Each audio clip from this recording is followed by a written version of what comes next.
Okay. All right. So in times of crisis, we must look for opportunity to innovate or risk being left behind.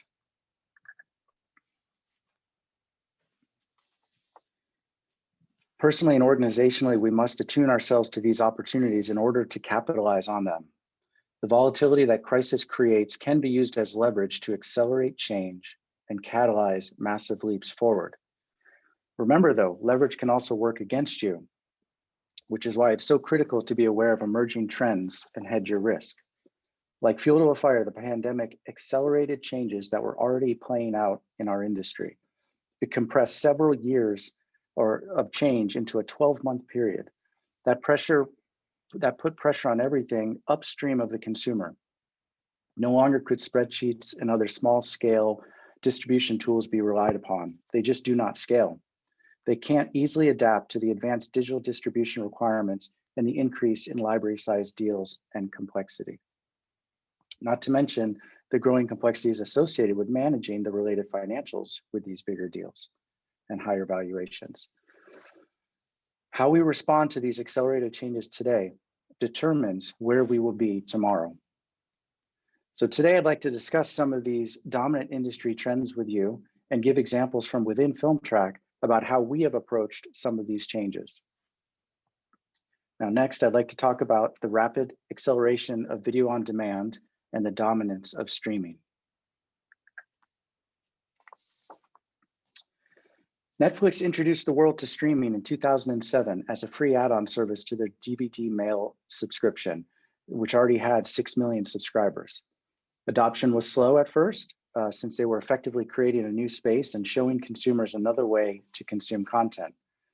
But Netflix anticipated a new offering for consumers and scaled into it by leveraging their existing platform and subscribers to prove out their idea.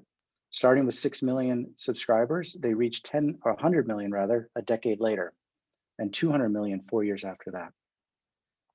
How did Blockbuster respond? Well, after famously passing on acquiring Netflix, they hired IBM to build a competing DVD by mail service. Then they fired IBM and brought in Accenture. And anyone who's dealt with those companies probably understands that that may not have been the smartest choice to compete with an upstart like Netflix. And for full disclosure, I was part of that Accenture team that was brought in to do this service. So I have a pretty good view of things from the inside out at this time, or this inflection point in Blockbuster's life. Blockbuster saw their library size and their brick and mortar infrastructure as their key advantages over Netflix. They were convinced that people would be able to rent videos, return them at the store, and that they were going to squash their upstart rival. However, they grossly underestimated the demand for streaming, made possible in part at that time by the rise in broadband availability and several other correlating trends. Blockbuster suffered from hubris and a lack of vision. They could be used as a case study, excuse me, in the innovator's dilemma of what not to do. And if anyone hasn't read that book, it was published in the late 90s. It's excellent. It's as appropriate today and relevant today as it was 20 years ago now. Today's streaming landscape is maturing. At the end of last year, the Wall Street Journal reported that in the US, streaming subscriptions alone grew 50% in 2020. Disney Plus amassed 100 million subscribers, and that's a feat that took Netflix 10 years to do. Now, granted, they already had a clearly established trend that Disney Plus could follow in terms of streaming. It was no longer a new thing the way it was with Netflix. It was something that everyone was doing, everyone knew about. So it was no longer about the market qualification of streaming and of having a nice, pretty interface and frictionless customer interchanges. But they did notice there was a gap in the marketplace that Disney's premium high quality content and their brands could fill. The service wasn't seen so much as a competitor to Netflix, but as complementary with a built-in legion of fans who wanted access to the Disney brands in a way that was, by this point, first nature for many people, which is streaming. HBO struggled with multiple app offerings and tentpole content after Game of Thrones ended. Subscribers who were interested in one property like Game of Thrones didn't have much else in the way of incentives to continue paying the monthly fees. They needed more compelling content and they needed it more quickly. Disney gave Star Wars fans The Mandalorian as well as new Star Wars films to entice them to keep subscribing or maintain their subscriptions. Hulu and Amazon also struggled early on. Well, maybe Hulu struggled for a bit longer, but this was due in part to a lack of tentpole content. So what can we take away from all this? Content is king again. Disney Plus underscores the importance of brand value and high quality content. It's not just about streaming or having a frictionless consumer experience. Those things are now table stakes. Now that streaming is the norm, we're back to that age-old adage of content is king. This is echoed in a statement by Disney's CEO, where he says that the enormous success of Disney Plus has inspired us to be even more ambitious and to significantly increase our investment in the development of high quality content, something you'll all probably remember Netflix drove into a few years back. We'll talk more about that in a bit. Last fall, Disney began restructuring its media and entertainment divisions to focus more on Disney Plus and announced plans for about 100 film and television projects, 80 of which will go direct to Disney Plus. Disney was positioned well to capture so much market share. The pandemic acted as an accelerant to their success over the past 18 months. But they also had to be nimble, and they moved their blockbuster budgeted Mulan from planned theatrical to streaming. At a time when people had nothing to do, they released high quality content associated with brands that people loved, and did so by bucking the now conventional Netflix binge model. It would have been easier to follow that path and just give consumers what they want, which is the whole season at once on day one. But they solidified value and created a cultural event, recapturing the feeling of primetime TV and with its content quality and release schedule. So now I want to continue this talk about the rise of dominance and look at some of the subscriber growth trends that we saw in the last year. So I pulled this graph from a great Wall Street Journal article about subscriber growth during the pandemic. It's really enlightening to kind of see the actual numbers that go with the trends that we all felt. I mean, it shows that streaming subscribers nearly doubled. It represents nearly 50% growth from a year prior for the largest streamers. Interestingly, though, there was very little cannibalization of competing services. If you look at this graph, it's all parallel growth of many of these bigger services. Consumers have an appetite for multiple streaming services, but there's a limit, according to the polls, which is just around 3. After that, people say they drop one for another. I must be an outlier because I have way more than 3 streaming services, but perhaps many of you are also outliers. Maybe it's an occupational hazard. But so where is all this going post-pandemic? There appears to be a light at the end of the tunnel with increased vaccine rollout and the states opening back up. When everyone can spend more time and money on restaurants, sporting events, concerts, and also going to the theaters to see movies, what will happen to these subscriber growth trends? You know, unlike a ticket sale that is booked and captured, people can unsubscribe at any time, and they need to be continually incented to stay subscribers. So is this level of subscribers achievable in a post-pandemic world?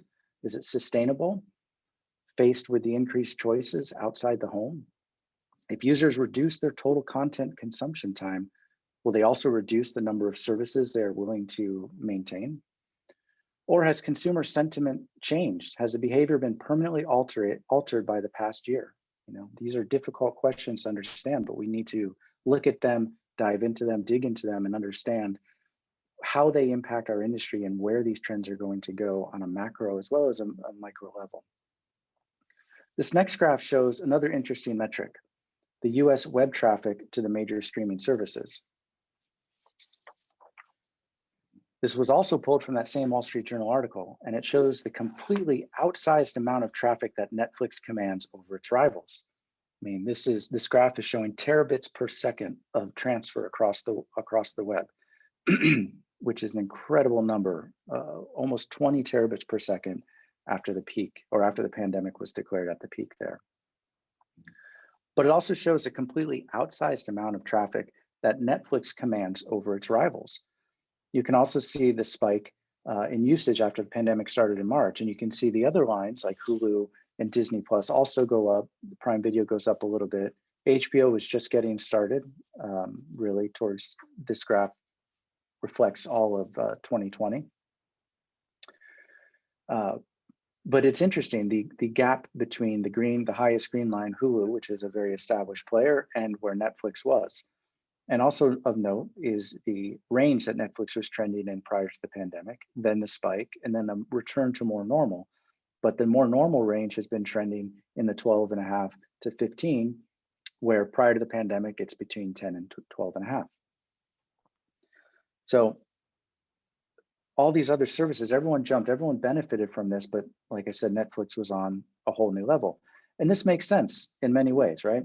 Netflix's success can be explained by its large library and continued supply of original new content.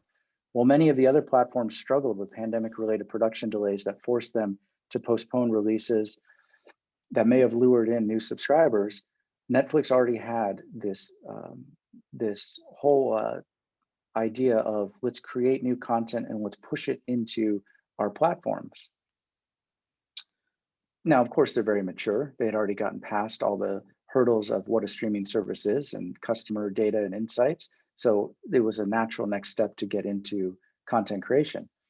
But really, it took foresight and risk appetite on their side to create internal initiatives a few years ago to make this huge push into original content, or original programming. And it certainly served them and consumers well during this pandemic, where production was stalled sometimes in cases, and consumer demand rose exponentially. Other streaming services, especially those from content creators with high value IP that has been licensed out to other platforms in the past, should continue to see subscription levels rise as those properties revert back. As an example, Peacock getting The Office back is a good example of this. But as you likely recall, Netflix used to license The Office and many of these other properties like Friends, but they wisely saw this increased value in streaming, and they must have known that they would not be able to keep the rights to those properties for much longer. And that's why, in response, they began their ambitious original content creation effort. And this huge push really did help drive consumer sentiment and trends to their, or subscribers really to their service, and they stayed there and they continued to consume that service at a very high rate, as this graph shows. So it's been, you know, they have a much longer path, and they started in by building this new content, but they already had that frictionless consumer experience. Disney came in with these brands, so there are different ways to come into this, and it's interesting to see how they both, or not just Disney and Netflix, but all of these streaming services have fared in this pandemic. But now I'd like to hear from you and do a little poll, if you all don't mind. I'm curious to know how many streaming services that you subscribe to. And I think, Eric, we have a poll set up for this. We should be able to pop up in Zoom. Yeah, let's do it. We'll allow everybody to weigh in on this.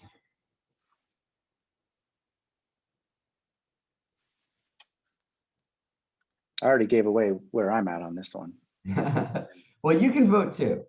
Okay, I'm going to put that in there then.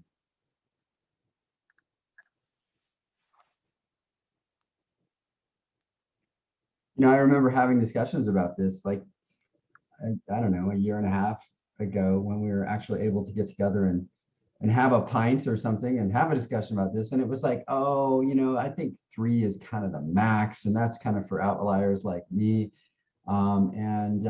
You know what, that's really, I think everybody feels like that's not the max now. And I don't see, like, I've gotten more subscription services, and you know what, I use them all, and it doesn't really bother me having them. All right, yeah. So I think everybody's voted now. Let's take a look at the results. Can you see those? I'm not seeing them. Let's see. There we go. Sure. Oh, there we go. Okay, yeah, so this is interesting. This is a little more than the average. So the polling of the average people, and I don't think any of us are average when it comes to our appetite for streaming services or content, but the average, most people were right around 3. I think it was between 2.9 and 3.1, which they said was their appetite for max number of services. This is showing 41% of you are in that 3 to 5 range, but a big 29% are 5 plus. So as I said, I have several, and I rotate a couple in and out depending on what's available and what type of content my family and I are interested in at the time. But there are, several ways to kind of look at that. Some people have certain shows they like, or they only subscribe to the big ones. Other people have a desire for certain services that are specific, like anime or whatnot. Ultimately, though, I personally have way more content than I could ever want. But I think it's about choice, especially in the pandemic. So the number of streaming, but that gives rise to another problem, which is sifting through all of the choices to find something compelling to watch. I don't know about you, but there have been many times where 30 minutes will go by and I'm still looking for something to watch. But I've watched a lot of trailers and, haven't gotten to the actual fun of watching something yet. So I think choice is important, especially in this past year, but it'll be interesting to see how consumers respond to this going forward.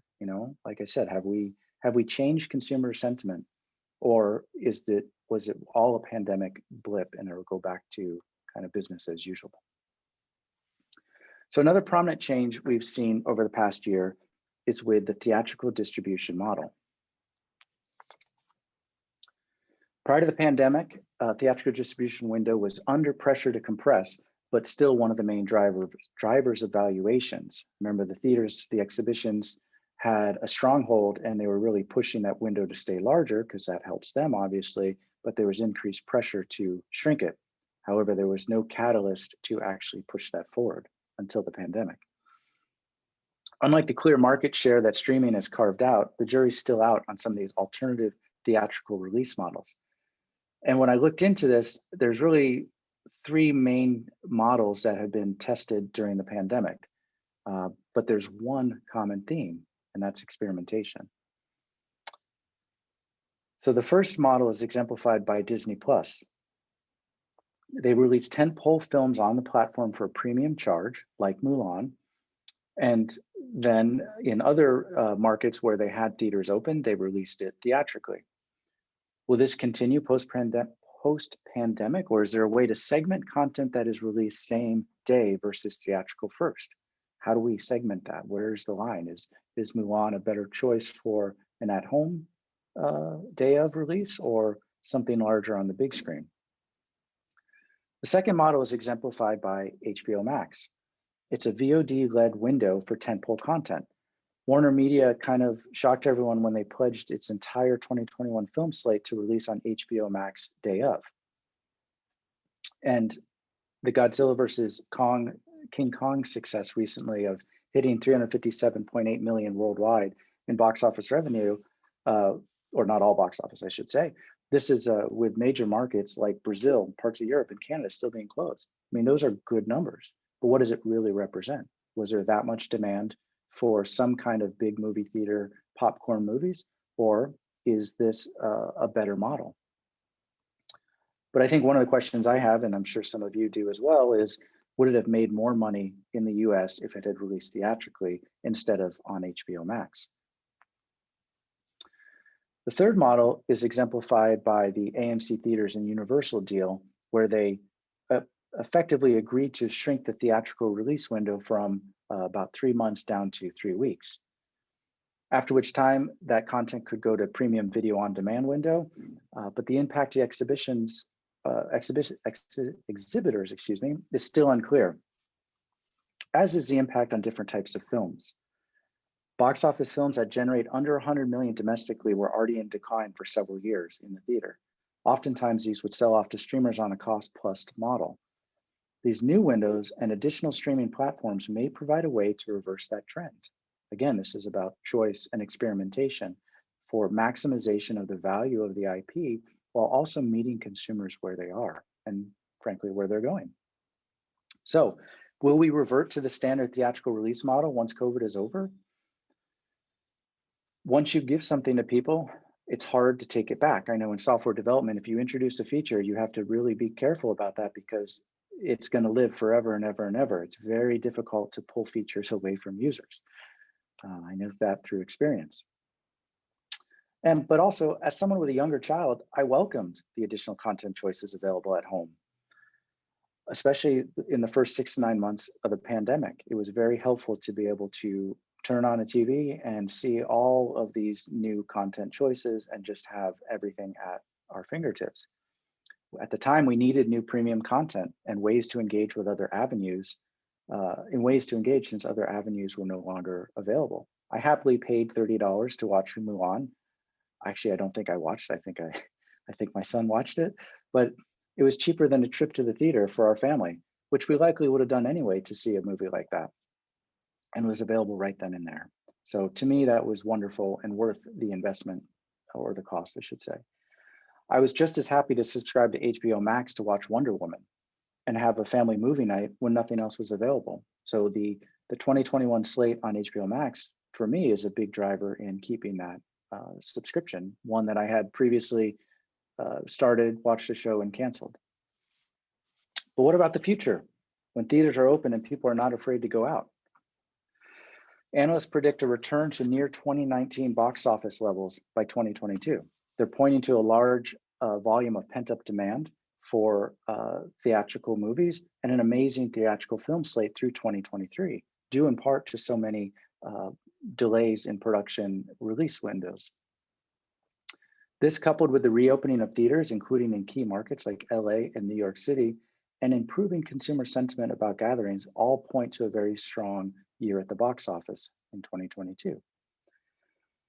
As content from pure streaming players continues to get better, like The Queen's Gambit, Handmaid's Tale, and The Boys in the Band, increasing pressure will be on studios to provide releases day of, or with a truncated theatrical release window to capture consumers' attention. We have Netflix experimenting with theatrical releases and Warner Brothers experimenting with streaming releases. The future is unclear, but so far consumers have benefited from all of the experimentation. And if the success of Godzilla vs. Kong can be replicated with other titles, then everyone, consumers, studios, and providers, stand to win. But I think it's important to consider what that post-pandemic world might be like. It's easy to be in our industry and say that we have great content, we have great technology, and consumers should want that, and we're interested in it. But what about when consumers are faced with increasing other choices, like the opening up of states, the concerts, all those other things that will be at play? So not only do we need to consider subscriber growth reductions in the coming couple of years, unless this was a monumental event that really did change consumer sentiment forever or for the long term, we need to think about all those other things that were always there and encroaching on our content, such as TikTok and YouTube and all these other things. I mean, there's a whole group of younger people that is their first go-to, is mobile first. And we'll talk about Quibi in a little bit, but we need to look at these trends and we need to understand where they're going and try to make some predictions so that we can drive our businesses forward. Now, I'd like to do one more poll, if you don't mind, about this going to the movies. So I don't know about you, but I'm excited to go back to the theaters, and I wanted to see what all of you think about that. So Eric, if we could bring up that other poll and we can see how many folks. Our interactivity on. Thanks for bringing some interactivity to our webinar, Sam. This is fun. Yeah.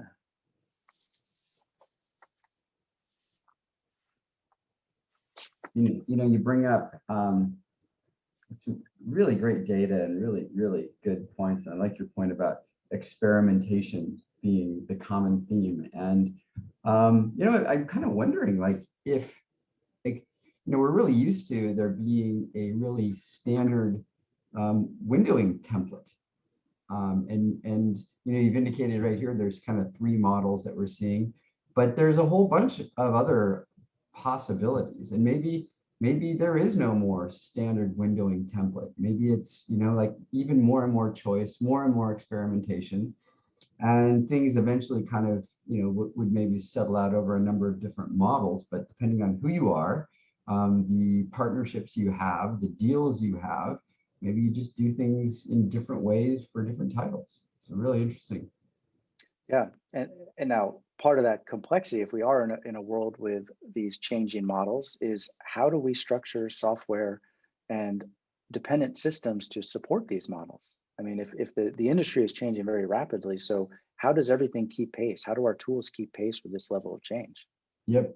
Yeah, it's a good time to be a software developer, I guess. As Also a stressful time. Got it. Never isn't. Yeah. All right. So I think we can end the poll now, and let's take a look at the results. All right. Undecided, yeah. I think there's still, this is interesting. So 47% of you said yes. I was in that category as well. Mhm. The no and the undecided. I'm curious. I'm assuming there's still concern over safety and all of that. But this dovetails with what a Deadline article published in late February of this year said, that 60% of those people polled said that they did plan to return to a movie theater within the next 3 months. I'm personally excited about getting back to the theater, but I was also dismayed to hear the recent news of ArcLight Cinemas and Pacific Theaters closing permanently. They held on for almost a year, and just before reopening, they couldn't hold on anymore. Makes me wonder about the future of exhibitors. The last year was brutal for them, and now we have consumers normalizing on getting great theatrical content at home. Are we seeing the start of a trend, or is this just a bump in the road?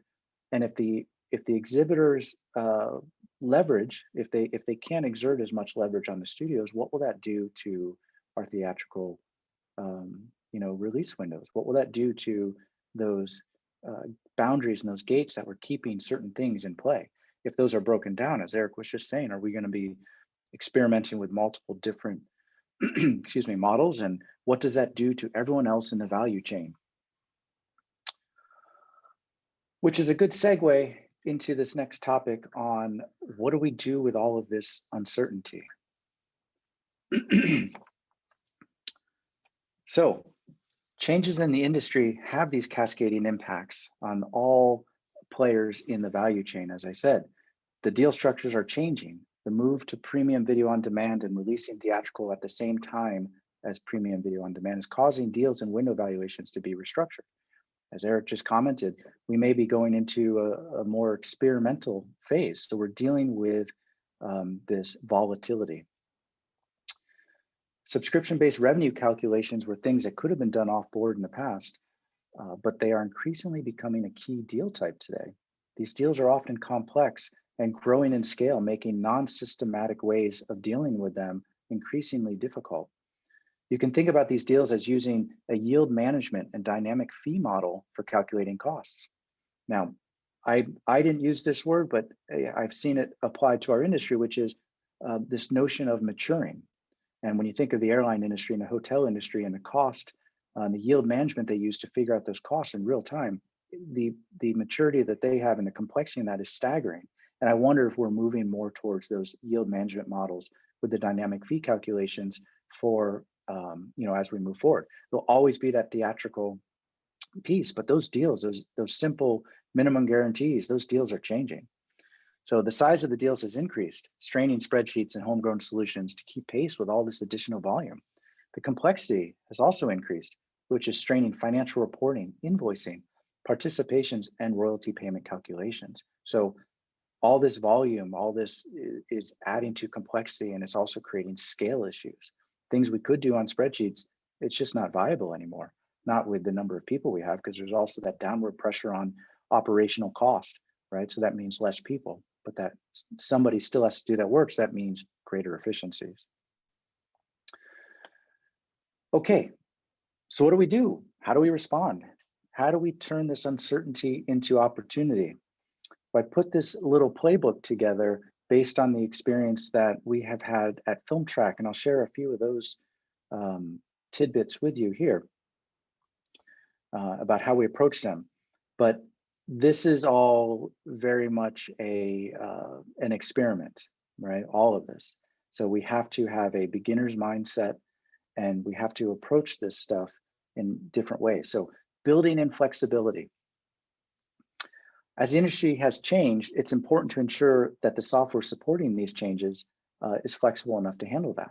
So we can't just look at a deal and say, let's model our contract entry or our deal calculation or whatever it may be based on this deal, right? As we were just saying, these things are in flux. So we need to have a flexible way to deal with all of these changes, even the changes we can't anticipate, right? Because we don't know what the models will settle on, but we can be sure that there will be change, right? That's the one thing constant here. So as a mantra, your organization should be prepared to systematically accommodate changes in your business model or your products. You know, at FilmTrack, we have a new user interface that focuses on giving the users the ability to easily create fields and grids of structured and unstructured data. The user can then arrange them on the screen in ways that make sense for their unique workflow and business processes.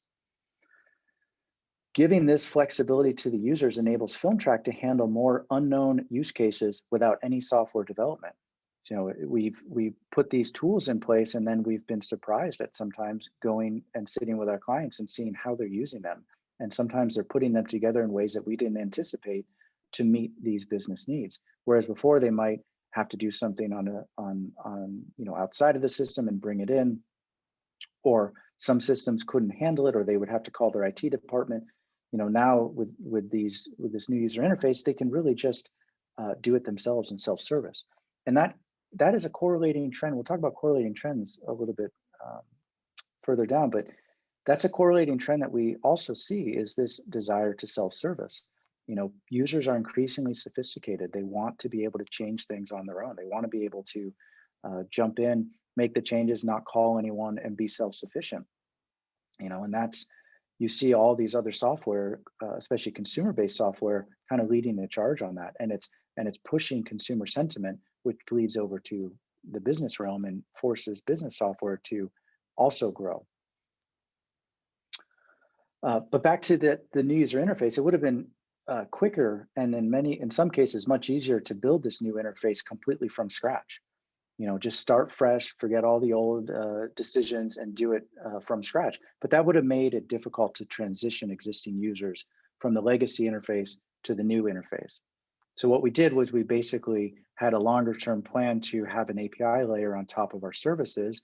And then we simply built, simply is probably some of the IT folks maybe would argue with me, but we simply built a whole new interface with all new brand new technology, which is slick and modern, and it uses those same services. So we effectively wrapped our core product in an API layer and then built a new front end to interact with it. So the advantage there is really twofold.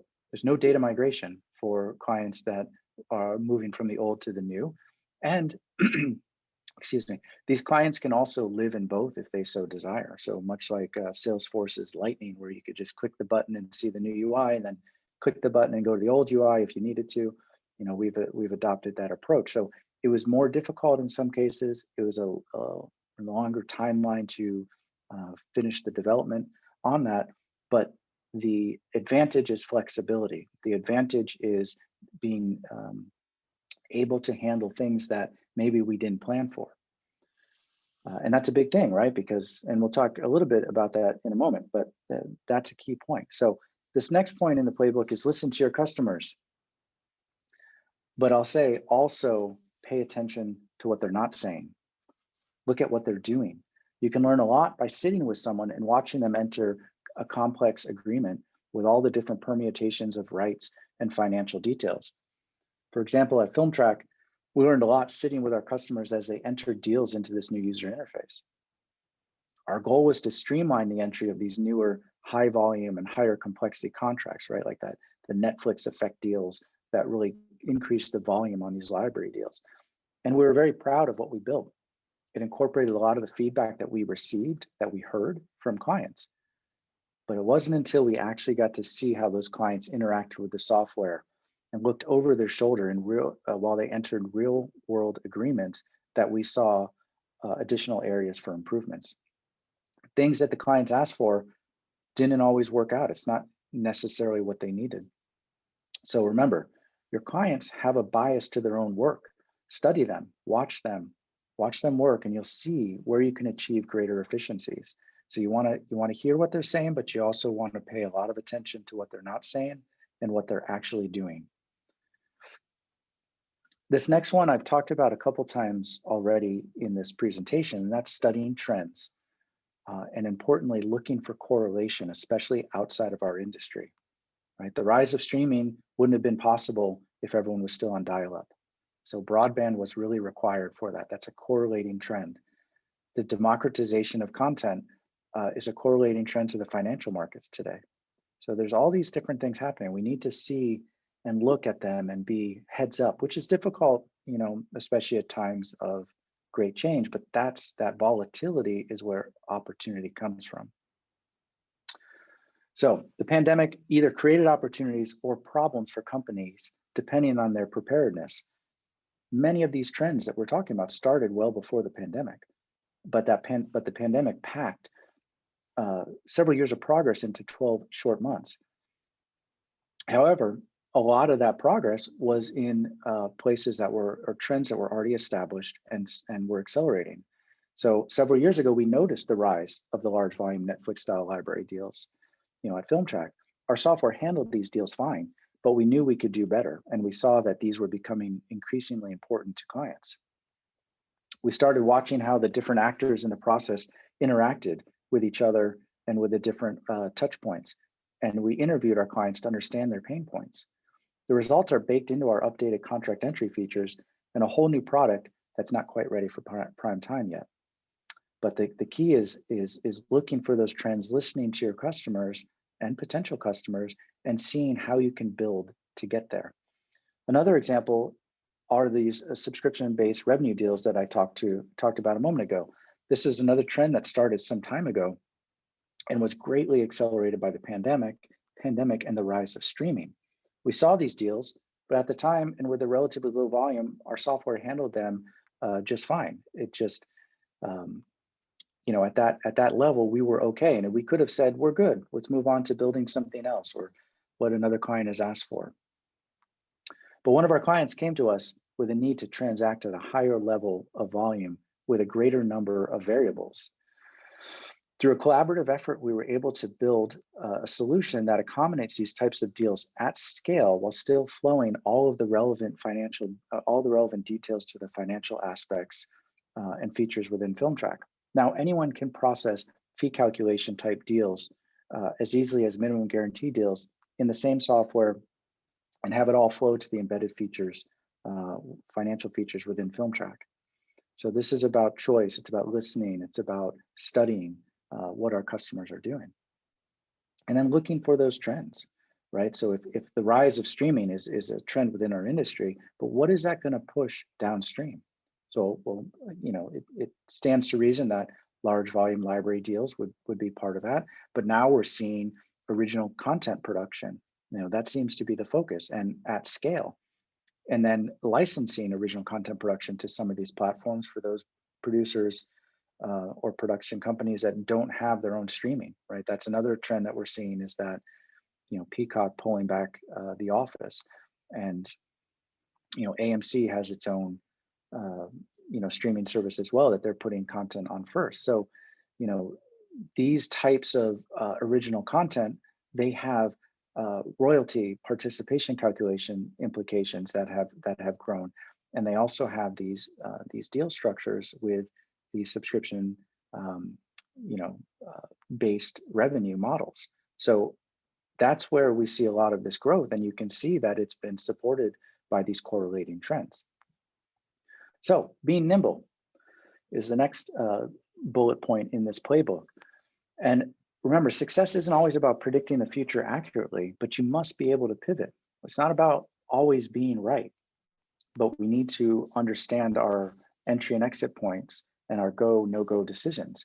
So scaling into a direction is also wise. And by scaling in, I mean going in a little bit at a time, not putting all of your eggs in that one basket at first. Just throw a couple in, test it, and see how it goes. If you see a trend and it's correlating, talk to your users. Look at your data for trends and confirmation. Look at where you think The confluence of events might take your clients and then test that theory by scaling into it a little bit at a time. Perhaps you can pilot something jointly with a customer. Define success criteria for these go, no go points, right? Don't be afraid to throw out what you made. You might have been wrong, or the market may have moved against you. Again, I'd like to reference the innovator's dilemma, especially for the software companies in the audience. It's incredibly important that we don't get too attached to what we've built and stand on ceremony and feel too prideful about it. It's always helpful to get good objective feedback on something, but it's also important to have data-driven decision-making.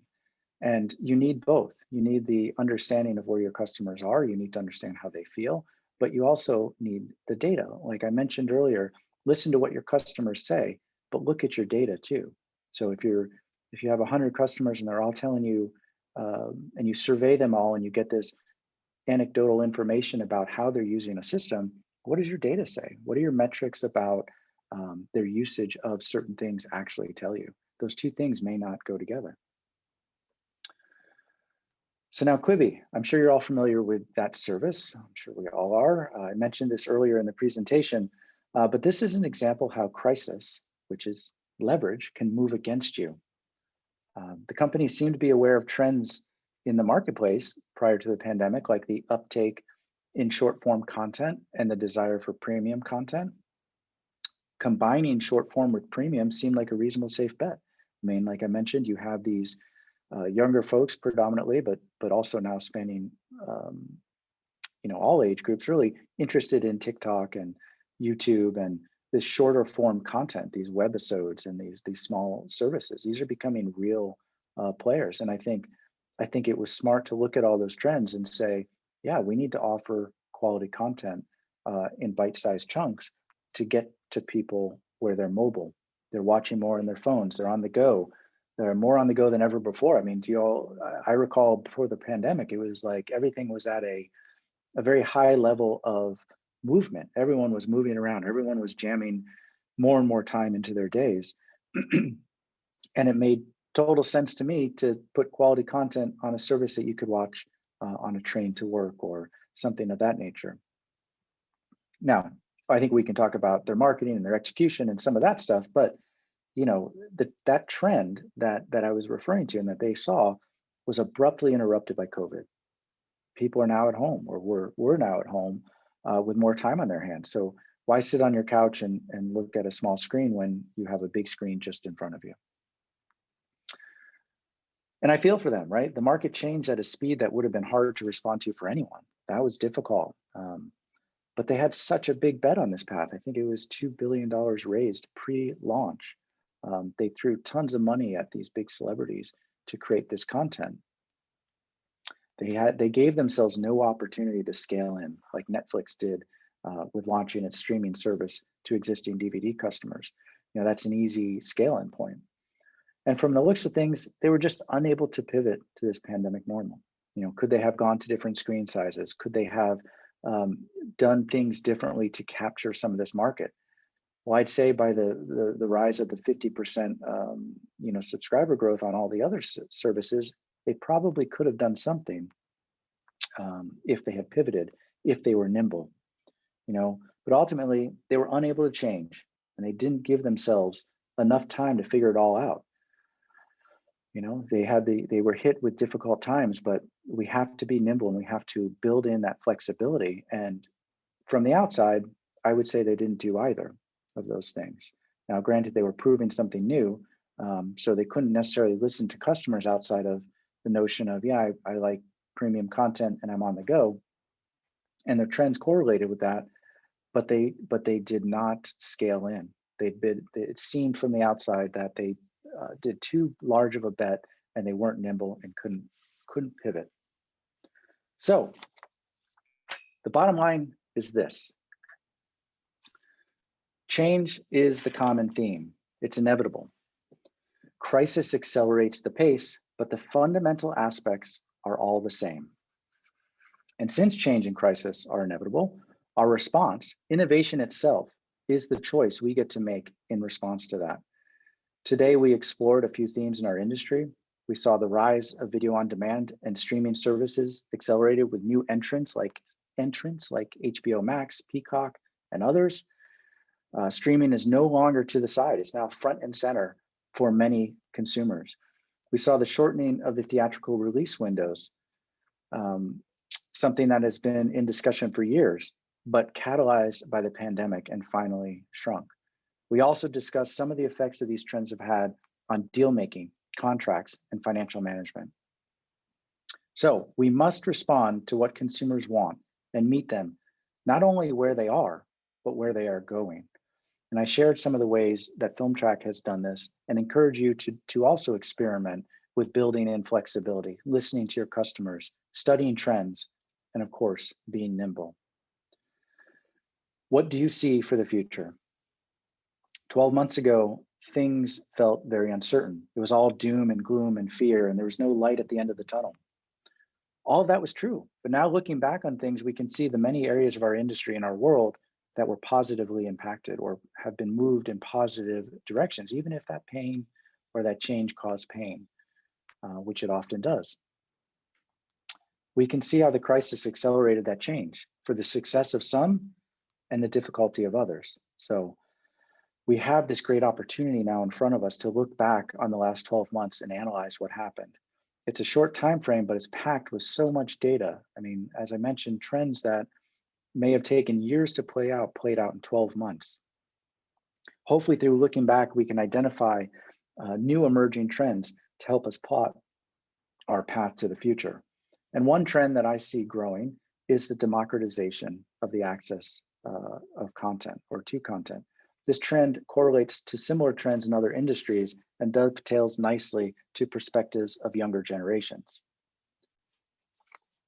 And in 20 years, the smartphone native children who were old enough to remember this pandemic and being impacted by it, the ones that were sent home from 5th grade and 6th grade and 7th grade, they'll be in their 30s and driving a large share of the consumer sentiment. How will they look at content access, window limitation, and quality? We would all be wise to understand how these groundswells of change coming from multiple directions may impact our industry, our companies, and ourselves. Thank you. Terrific. Sam, really enjoyed that. That was a fascinating presentation, replete with terrific data analysis and interactivity too. Thank you so much for bringing that. You know, there was a little bit of a star sighting just recently backstage. I saw Jason Casson, CEO of FilmTrack, was lurking around backstage. Jason, if you want to join us, it'd be great to take some questions and have a little conversation. We got a little bit of time. It's interesting. I concur with welcome, Jason. Terrific job, by the way. Amazing job, Sam. Really great. Great data. You know, it really comes up like almost every one of these webinars, the quote that, or something like it, that Bill Gates is credited with, something like, how you use and manage information ultimately determines who wins and loses. And, you know, one could kind of argue that, like, that's maybe what happened with Blockbuster. Like there was, you know, some data out there. If they would have analyzed it, understood it correctly, maybe they could have competed with Netflix better. You know, maybe Quibi as well. There's, you know, so much data now. It's available. The thing is, how do you get to it? How do you analyze it? And it's sitting in gigantic tables or databases someplace. And if you have armies or at least a couple of people that can write SQL queries on a dime, then maybe that's your approach. But if it's not, then it's really valuable to have software and tools to help you do it, as you've mentioned. And one of the things we're doing is we're trying to build out our analytics tool so that it doesn't just include data from FilmTrack, but you can integrate with other solutions as well, whether your ERP solution, your HR solution, et cetera, to integrate data from various sources and see those, as Sam called them, correlating trends, and you know, make actionable decisions on them, and see those trends, you know, adjusting for time, adjusting for geography, et cetera. So it's an opportunity to really start using the tools that are now available to everyone to make some interesting data-driven choices. Yeah, and it's, you know, it's required. Yeah. You know, being able to adapt and change. You know, we're in that kind of world now. I guess, you know, Thomas Edison is said to have failed 10,000 times before inventing the light bulb. So he was not all in, or as Quibi was. He was able to change and to adapt, and it's crucial that Yep. we all. All right. If there are any questions, we'd love to hear them from our attendees. If not, I want to thank you once again for joining us. Terrific presentation, and thanks for being a part of the show. Thank you. So I'm going to close by just thanking everybody for jumping on with us today. This edition of the OTT.X Wednesday webinar series. As always, the session will be recorded, or it was recorded, and it's going to be available on the OTT.X website at OTT.X.org. So you can check it out there, and OTT.X members can also get your hands on the PowerPoint presentation. I am going to be looking at that myself, and a whole lot of other valuable videos and presentations from events throughout the year. I also want to remind everybody about our upcoming Leadership Development Summit. It will be held on May 4th, International Star Wars Day. Summit is a place where industry professionals gather to learn and share about leadership development, career advancement, and growth. This year's summit features an inspiring keynote from industry veteran and visionary David Bishop. David served as president of Sony Pictures Home Entertainment in MGM Worldwide, with topics including earning your seat at the table, preparing a diverse workforce, and the value of mentoring, and speakers from a wide spectrum of organizations, including Amazon, Warner Brothers Stars, Blue Digital, and more. You won't want to miss it. So do go out to register for yourself and pass the invite along to your colleagues. It's free. You can find out more about this event and others on the OTT.X website at OTT.X.org. So check it out. And of course, as you've come to expect from OTT.X, we've got lots of exciting things planned for the rest of the year. So pay attention to our email blasts and check our website often for more info. That concludes today's webinar. Thanks again for joining us, everybody. Have a fantastic rest of your day. Thank you. Everyone, thank you.